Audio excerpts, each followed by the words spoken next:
Hi friends, welcome to our channel super trader Lakshya. यहाँ बात करें किस तरीके से आप प्लान कर सकते हैं अगले हफ्ते मंडे के दिन मार्केट में क्या दिख रहा है आज के बेसिस पे। तो राइट नाउ अगर हम देखें तो सबसे पहले जो सबसे बड़ी चीज़ है जो हो सकती है मंडे को, वो है आपका HDFC बैंक का रिजल्ट है। तो उस रिजल्ट का इम्पैक्ट हो सकता है। तो राइट नाउ अगर आप देखेंगे यहाँ पे, मैंने रिसेंटली में यूट्यूब लाइव किया था तो मैंने यही कहा था कि HDFC बैंक यहाँ पे बैंक निफ्टी को सपोर्ट करता हुआ दिख सकता है अगर इन्फोसिस के रिजल्ट खराब आए। और वही हमने देखा यहाँ पे HDFC बैंक ने पूरी हैवी लिफ्टिंग की बैंक निफ्टी की। तो राइट नाउ अगर आप देखेंगे यहाँ पे कि एक अच्छा बाउंस आया है, बट इंपॉर्टेंट ये है कि रिजल्ट भी अच्छा आना पड़ेगा अगर यहाँ से ऊपर जाना है। तो राइट नाउ जो अभी लो बना है 1485, ये लो रहाएगा। ये आपका ऐसा एरिया है जहाँ पे हम अगर वापस से गिरें तो ये सपोर्ट देगा। और अगर हमने सही में रिजल्ट को पॉजिटिवली लिया तो ये एरिया 1550 भी निकाल देगा और मोस्ट प्रॉब्ली हम 1630 की तरफ जा सकते हैं। मतलब मेरा मानना है अगर रिजल्ट अच्छा आया तो यहाँ पे हम एक अच्छा खासा गैप अप देखेंगे और काफ़ी अच्छी पॉजिटिविटी देख सकते हैं 3 से 4% की। तो ये फिलहाल HDFC बैंक का स्ट्रक्चर है राइट नाउ, और यही मेजर खेल करेगा बैंक निफ्टी में। तो इस पर नज़र रखिएगा। मेरा मानना है कि रिजल्ट्स कोई प्रेडिक्ट करना बड़ा मुश्किल है। डिपॉजिट की प्रॉब्लम रहने वाली है, लेकिन क्योंकि ये ईयरली रिजल्ट है और लास्ट क्वार्टर है तो हो सकता है ये रिजल्ट अच्छा हो बाकी क्वार्टर के कंपैरिजन में। और इसीलिए हमने देखा यहाँ पे पॉजिटिविटी आपको आज भी दिखी और थोड़ी सी यहाँ पे कंटिन्यू रह सकती है। तो मेरा मानना है कि हम इस लाइन तक, अगर बहुत अच्छा रिजल्ट नहीं आया तो भी हम एक ग्रीन ओपनिंग देखें और फिर उसके बाद वापस से हम प्रॉफिट बुकिंग देखें। अगर रिजल्ट बहुत अच्छा आया, एक्स्ट्रा ऑर्डिनरी आया, तो हम यहाँ पे आपको ये एरिया 1595 और यहाँ पे गैप फिलिंग भी देख सकते हैं। तो बहुत अच्छे रिजल्ट के केस में आपके पास जगह है। अगर आपका मीडियम रिजल्ट है तो आप यहाँ पे 1 to 2% आपकी एक रैली आए और फिर वो गिव अप कर सकती है, प्रॉफिट बुकिंग आ सकती है, क्योंकि इलेक्शन सीजन है। तो यहाँ पे बहुत ऊपर जाके कोई स्टॉक टिकने नहीं वाला, प्रॉफिट बुकिंग आ ही जाएगी। तो सबसे पहली चीज़ इसकी बात करना चाहता था। उसके बाद बैंक निफ्टी पे आ जाते हैं, क्योंकि अगर HDFC बैंक का रिजल्ट कैसा करेगा उसके बेस पे बैंक निफ्टी भी काफ़ी कुछ उठापटक हो सकती है यहाँ पे। तो राइट नाउ आप देखेंगे ये ट्रेंड लाइन मैंने बनाई थी, कई लोग इसको बोले थे समझ में नहीं आया। मैंने कहा अगर समझ में आ जाता तो आप काफ़ी पैसे बना लेते। तो इसको समझना बहुत ज़रूरी है। लेकिन इससे पहले हम चलते हैं, एक इंपॉर्टेंट बात कर लेते हैं, फिर कंटिन्यू करेंगे अपने एनालिसिस को। दोस्तों, इससे पहले कि हम वीडियो में आगे बढ़ें, यहाँ एक बहुत इंपॉर्टेंट बात करना चाहता हूँ ट्रेडिंग और ऑप्शन ट्रेडिंग के बारे में। तो मैं आपको बता दूं, ऑप्शन ट्रेडिंग में आगे रहना एक चुनौती ही नहीं बल्कि ज़रूरत भी है। हम रोजाना इस वॉलेटाइल, हमेशा बदलते रहने वाले मार्केट की कॉम्प्लेक्सिटीज से डील करते रहते हैं, उसमें उलझते रहते हैं। तो यहाँ पे हमको एक ऐसे ऐप की ज़रूरत है जो हमारी ट्रेडिंग को स्ट्रीमलाइन करे, हमें सही टूल्स प्रोवाइड करे, हमें एम्पावर करे। इसलिए मैं आपको Blinkx by JM financial app के बारे में बताना चाहता हूँ। ये एक ऐसा ऐप है जो आपके ट्रेडिंग एक्सपीरियंस को सीमलेस और स्ट्रेस फ्री बनाने के लिए डिज़ाइन किया गया है। क्योंकि सच है, जहाँ पे हर कदम मायने रखता है, वहाँ पे एक भरोसा करने लायक साथी का होना बहुत ज़रूरी है और वो बहुत बड़ा फ़र्क ला देता है हमारे रिजल्ट्स में। इमेजिन करो कि एक सुपर स्मार्ट वॉच लिस्ट हो जिसमें फोकस्ड टेक्निकल इंडिकेटर्स हैं, एक इंटरैक्टिव हीट मैप है। ब्लिंकएक्स ऐप में आपको मिलेगी वॉच लिस्ट रोटेटिंग फीचर, जिसमें आप अपनी वॉच लिस्ट को हॉरिजॉन्टली और वर्टिकली रोटेट कर सकते हो और किसी भी स्पेसिफिक स्टॉक के बारे में, बिड, आस्क और वॉल्यूम के बारे में सब कुछ पता कर सकते हो। एक टैब से प्री क्रिएटेड वॉच लिस्ट से ऑप्शन ट्रेडिंग आप कर सकते हो। Real time news, corporate actions के साथ आप अपनी इंफॉर्मेशन को अपडेट रख सकते हो और एक सिंपल स्वाइप से ट्रेड एग्जीक्यूट कर सकते हो। भरोसा करो दोस्तों, खरीदने और बेचने में ये बहुत ही आसान हो गया है ब्लिंकएक्स के थ्रू। ब्लिंकएक्स में unlimited trading in delivery, intraday, NSE FNO, IPO at just 799 rupees for 6 month. ऐसा लग रहा है कि 20 रुपीज पर ऑर्डर वाला ट्रेंड अब जाने की तैयारी में है। आप ब्लिंकएक्स में बहुत सारा ब्रोकरेज सेव कर सकते हो। आपको मिलेगा free AMC for first year and no fund transfer charges. Blinkx में आप अपने ट्रेडिंग एक्सपीरियंस को कस्टमाइज करो एक डैशबोर्ड के साथ जो इंडिसेस का क्लियर व्यू ऑफर करता है और ऑप्शन चेन का डायरेक्ट एक्सेस देता है। आपको ऑप्शन ट्रेडिंग बहुत ही आसान बना देता है। इससे आप अपनी स्ट्रैटेजी को प्री डिफाइंड स्कैनर्स के साथ पॉइंट पर रख सकते हो, जिसमें अपकमिंग टेक्निकल कैंडलस्टिक ऑप्शन शामिल है जो आपके ट्रेडिंग जर्नी के लिए टेलर मेड है। यहाँ पे ऑर्डर प्लेसिंग बहुत ही आसान है। सिंगल स्वाइप से ट्रेड करने पर आप अपना बाय और सेल ऑर्डर इजीली एग्जीक्यूट कर सकते हो। ब्लिंकएक्स ऐप के अंदर ही डेडिकेटेड रिसर्च सेगमेंट आपको मिलेगा जो आपको long term, mid term, short term के कॉल्स प्रोवाइड करता है। और दोस्तों, यहाँ पर आपको व्हाट्सएप पर तुरंत 70 प्री डिफाइंड रिपोर्ट्स मिलेंगी जो आपके ट्रेडिंग अकाउंट से रिलेटेड है और मार्केट में नेविगेट करने में मदद करेगी। आप मार्केट आवर्स में लाइव चैट कर सकते हो एजेंट्स के साथ। अगर आपको कोई इशू, ग्लिच या कुछ भी प्रॉब्लम होती है ब्रोकर के साथ, इसका मतलब है कि आपके हाथ में सपोर्ट है, आपके हाथ में इन्वेस्टमेंट की प्रो की तरह ट्रैक करने की क्षमता है। यहाँ पे एक रियल टाइम पोर्टफोलियो ट्रैकर के साथ जो एफएनओ, इक्विटी और करेंसी पोर्टफोलियोज के लिए डेडिकेटेड है। तो ये सारी चीजें आपको मिलती हैं ब्लिंकएक्स बाय जेम फाइनेंशियल में। वीडियो के पिन कमेंट डिस्क्रिप्शन में मैंने लिंक दे दिया, चेकआउट जरूर करिएगा। आइए चलते हैं, बात करते हैं अपने एनालिसिस के बारे में, मार्केट एनालिसिस के बारे में इस वीडियो में। तो गाइस अब बात कर लेते हैं यहाँ पे निफ्टी बैंक क्या कर सकता है। तो निफ्टी बैंक की सबसे पहली इंपॉर्टेंट बात है कि सपोर्ट कहाँ है, 46,500। इसकी बात हमने कल भी की थी कि अगर यहाँ पे हम आए तो यहाँ पे सपोर्ट मिलेगा, अच्छा खासा सपोर्ट मिला और ऐसा सपोर्ट मिला कि हमने इसको भी तोड़ा और वापस से एक अच्छे चैलेंजिंग पोजीशन पे हम आ चुके थे। प्रीवियस डे की जो आपका ओपनिंग एरिया है उसको भी हमने ऑलमोस्ट पार कर दिया था, लेकिन क्लोजिंग उसके नीचे हुई है। तो राइट नाउ मुझे ऐसा लगता है इमीडिएटली जो सपोर्ट मिलेगा इस लाइन पे मिलेगा आपका 47,08090 के आसपास, 4790। और अगर हम वापस से गिरते हैं, मान लो नेगेटिव रिजल्ट आ गया एचडीएफसी बैंक का और डिसेंट फॉल आया, बहुत बड़ा नहीं, डिसेंट फॉल आया, तो आप 47,000 एरिया पे आप आ सकते हो और यहाँ पे फिर से सपोर्ट मिलेगा। लेकिन बहुत बुरा रिजल्ट आया तो आप वापस से इसको टेस्ट कर सकते हो। लेकिन दोनों सिनेरियो में आपका सपोर्ट जो है आपको क्लियर है। अगर न्यूज़ बहुत नेगेटिव नहीं है तो 47,000, अगर न्यूज़ बहुत नेगेटिव है तो 46,500, और न्यूज़ अगर बहुत पॉजिटिव है तो भी मुझे लगता है ऑलरेडी थोड़ी बहुत प्राइस इन है, 47,800 900 तक हम आ सकते हैं। तो अगर एचडीएफसी ने फिर से ऊपर खींचा तो कोई ना कोई बैंक यहाँ पे नीचे की तरफ खींचने की कोशिश कर सकता है। तो मेरा मानना है कि रिजल्ट ओके ओके रहने चाहिए, बहुत अच्छे ना बहुत बुरे। तो उस केस में आप बहुत ज़्यादा मूव नहीं देखोगे। लोअर एरिया पे 47, अपर एरिया में 47,900 950। ठीक है, ये फिलहाल मेरा एक्सपेक्टेशन है। मैंने कोई भी पोजीशन कैरी नहीं की है क्योंकि मुझे नहीं लग रहा था कि यहाँ पे कोई मतलब क्यों करना है, हमें नहीं पता है, तो देखेंगे जो होगा मंडे को उस हिसाब से। तो ये हो गया आपका बैंक निफ्टी का। तो बैंक निफ्टी का सपोर्ट मैंने आपको बता दिया, ये ट्रेंड लाइन रहेगी। अब निफ्टी में आ जाते हैं। तो निफ्टी में सबसे पहले अगर आप बात करो तो निफ्टी में ये ट्रेंड लाइन टूटी थी और इसके बारे में मैंने कल यूट्यूब लाइव किया था, उसमें मैंने बताया था कि ये यहाँ पे क्योंकि इंपॉर्टेंट ट्रेंड लाइन है तो कोई भी गैप डाउन होगा बाय हो जाएगा। तो एक्चुअली निफ्टी एक अच्छा कंटेंडर था, रीज़न था यहाँ पे बुलिश ना जाने का। मैं बैंक निफ्टी में गया क्योंकि यहाँ पे इन्फोसिस का रिजल्ट इम्पैक्ट कर रहा था। तो आपका इन्फोसिस बहुत बड़ा हैवी वेट है और निफ्टी में ज़्यादा आपका इम्पैक्ट देगा, बैंक निफ्टी में कम देगा, इसलिए मैंने इसको चूज़ नहीं किया। लेकिन इसने भी बहुत अच्छी रिकवरी दी और आपका अगर आईटी सेक्टर में आप जाओगे तो यहाँ पे भी आपको अच्छा कैंडल बनता हुआ दिखेगा।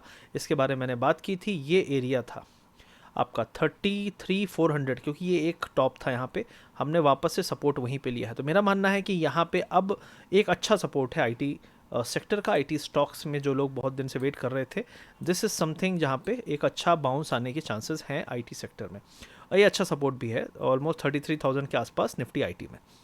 तो ये हो गया आपका आईटी के बारे में। अब इसके बाद बात कर लेते हैं यहाँ पे कि अभी निफ्टी में क्या कर सकते हैं। तो मेरा मानना है कि निफ्टी का सपोर्ट जो है, जस्ट ए मोमेंट, तो मेरा मानना है कि जो निफ्टी का सपोर्ट होगा वो ट्रेंड लाइन पे ही होगा। जो ट्रेंड लाइन है हमारी वो है एग्जैक्टली 21,980। अगर यहाँ पे हम आते हैं तो आपका एक अच्छा खासा आपको यहाँ पे बाउंस मिल सकता है अगर यहाँ पे हम आते हैं। और अगर आप कहो कि क्या अगर बैंक निफ्टी ने अच्छा किया, आपका एचडीएफसी बैंक ने काफ़ी खींचातानी की ऊपर की तरफ, तो क्या निफ्टी इस ट्रेंड लाइन को तोड़ सकता है? तोड़ सकता है, लेकिन मुझे लगता है 22,260 300 के आसपास इसको भी रेजिस्टेंस मिलेगा। तो फिलहाल के लिए मैं यहाँ पे बहुत एग्रेसिव बुलिश नहीं हूँ। इलेक्शन सीज़न है, यहाँ पे बहुत कुछ हो सकता है, तो अभी फ़िलहाल आपको कॉशियस रहने की ज़रूरत है, क्योंकि ऐसी चीज़ है जो अगले 5 साल के लिए मार्केट को डिसाइड करेगी। और 5 साल पहले मार्केट कहाँ था और आज कहाँ है, इसमें बहुत डिफरेंस है। इसलिए यहाँ पे थोड़ी सी प्रॉफिट बुकिंग अगर आ गई 5 to 10% की, तो किसी का कुछ नहीं जाएगा। लेकिन जो लोग उस डिप में खरीदेंगे वो अच्छा पैसा बनाएंगे अगर आएगी तो ये एक चीज़ आपको ध्यान देना है। तो अगर वैल्यू बाइंग करनी है तो यार डेफिनेटली करेक्शन का वेट करना पड़ेगा। मिड कैप में बात कर लें। मिड कैप मतलब छोटे मझौले स्टॉक जो है आपके, उसमें आप देखोगे कि क्लोजिंग जो है इस ट्रेंड लाइन के नीचे ही हुई। मैंने बात की थी कि इसके नीचे जाने पे बियरिश हो जाएंगे हम। तो मुझे ऐसा लगता है कि मिड कैप इंडेक्स मतलब छोटे स्टॉक्स जो पोर्टफोलियो में है वो अगले हफ्ते करेक्शन दिखा सकते हैं। तो हो सकता है लार्ज कैप में एचडीएफसी बैंक के रिजल्ट के बाद आपको एक बाउंस दिखे या आपको बहुत बड़ा फॉल दिखे। देखो, अगर एचडीएफसी की बहुत पिटाई हुई तो सब कुछ लाल हो जाएगा, लेकिन अगर एचडीएफसी बच गया पिटने से तो ये मान लीजिए आपकी लार्ज कैप में ही बाउंस आएगा, आपको मिड कैप में फिर भी वीकनेस दिख सकती है। तो ये चीज़ आपकी इंपॉर्टेंट है ध्यान देने वाली कि पोर्टफोलियो के स्टॉक्स में प्रॉफिट बुकिंग होगी। और मेरा जो व्यू है कि 45,000 तक हम आ सकते हैं मिड कैप इंडेक्स में। अब यहाँ पे हम आगे चलते हैं और बात करते हैं कुछ और सेक्टर की। सबसे पहले मेटल की बात कर लेते हैं। मेटल एक बहुत ही स्ट्रॉन्ग मेरे हिसाब से एक कंटेंडर है यहाँ से बुलिश का। आप देखिए सपोर्ट लिया भी तो कहाँ पे लिया, 29,000 एग्जैक्टली ट्रेंड लाइन पे। मेरा मानना है कि ये थोड़ी सी कंसोलिडेशन यहाँ पे चलेगा इस सेक्टर का, और नेट नेट हम यहाँ पे थोड़ी समय बिताने के बाद ऊपर की तरफ ही जाएंगे। तो ये एक सेक्टर है जहाँ पे अच्छे खासे पैसे बन सकते हैं अगले 6 महीने से 12 महीने के बीच में। ये मेरा व्यू है, ठीक है। रिलायंस की बात कर लेते हैं। तो रिलायंस में राइट नाउ आपका बैटमैन बन रहा है, अभी यहाँ पे कुछ भी नहीं कर सकते। ये मैंने आज से करीब 10 दिन पहले ये बनाया था, और अभी भी आप देखो उसी में चल रहा है, कहीं कुछ भी नहीं हुआ है। तो मेरा मानना है राइट नाउ यहाँ पे ये एरिया टूटेगा ऑलमोस्ट, तो यहाँ तक हम आएंगे ऑलमोस्ट 26 एरिया पे। तो यहाँ पे कोई बहुत लॉन्ग टर्म वाले लोग घुसने का एरिया नहीं है, वो एरिया यहाँ पे है। यहाँ पे हो सकता है कि आपको ये अगर ब्रेकआउट करने पे आ गया तो आपका ब्रेकआउट जो होगा यहाँ पे एक ट्रेंड लाइन अगर आप खींच दोगे तो आपको क्लैरिटी मिल जाएगी किसके ऊपर बुलिश है। तो आपका बुलिशनेस आएगी, आपकी बुलिशनेस आएगी 2930 के ऊपर। 2930 एरिया क्रॉस कर गया, उसके ऊपर क्लोजिंग आ गई, तो आपका रिलायंस यहाँ से अच्छा खासा ब्रेकआउट बुलिश हो जाएगा। एक्सिस बैंक की बात करते हैं, तो इसने भी आज एक अच्छा सपोर्ट लिया है, लेकिन क्लोजिंग जो है बहुत अच्छे स्ट्रॉन्ग क्लोजिंग नहीं है, ठीक ठाक क्लोजिंग है। लेकिन ये अभी जिस एरिया में है, अगर इसके ऊपर नहीं आ पाया 1 से 2 दिन में, तो यहाँ भी करेक्शन और बढ़ सकता है।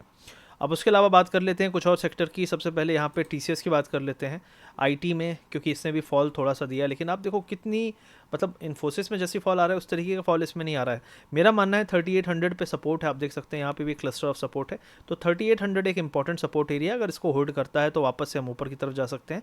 आईटी सेक्टर में टीसीएस इन्फोसिस में टीसीएस बेटर स्ट्रक्चर और स्ट्रॉन्गर स्ट्रक्चर रखता है। इसके अलावा बात कर लेते हैं हम बजाज ट्विंस की। आज इन्होंने बहुत अच्छा एक भाग दौड़ शुरू की, और जो ये भाग दौड़ है इसका अगर हम ट्रेंड लाइन खींचेंगे तो आपने एक इंपॉर्टेंट एरिया को निकाला है।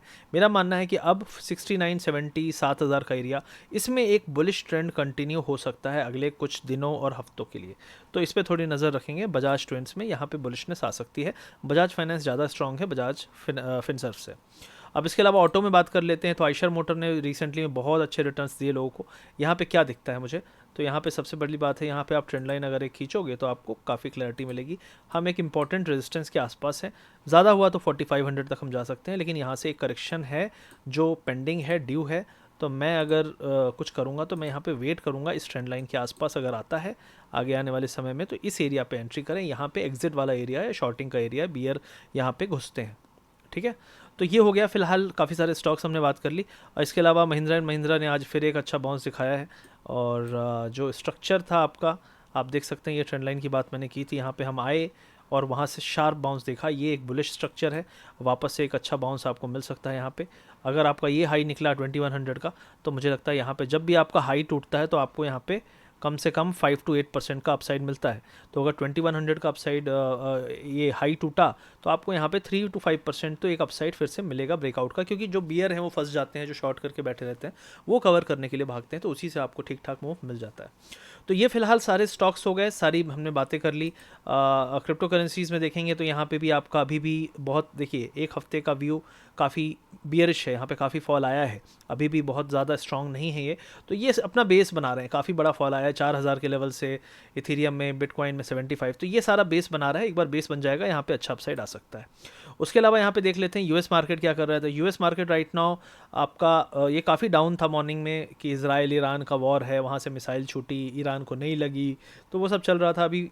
तो ओवरऑल यहाँ पे भी चीज़ें कूल डाउन हो रही हैं, और यहाँ पे भी लोगों का डर कम हो रहा है। अगर डर कम हो रहा है तो यहाँ पे भी देर सवेर बाइंग आ सकती है। तो ये 200-250 पॉइंट नीचे था, ये 300+ पॉइंट नीचे था, काफ़ी रिकवरी आई है। तो मुझे लगता है यहाँ पे भी चीज़ें अब धीरे धीरे होगा। देखो मार्केट की रशिया वाला वॉर हुआ, मार्केट को अब कोई फ़र्क नहीं पड़ता वहाँ पे क्या हो रहा है क्या नहीं हो रहा है।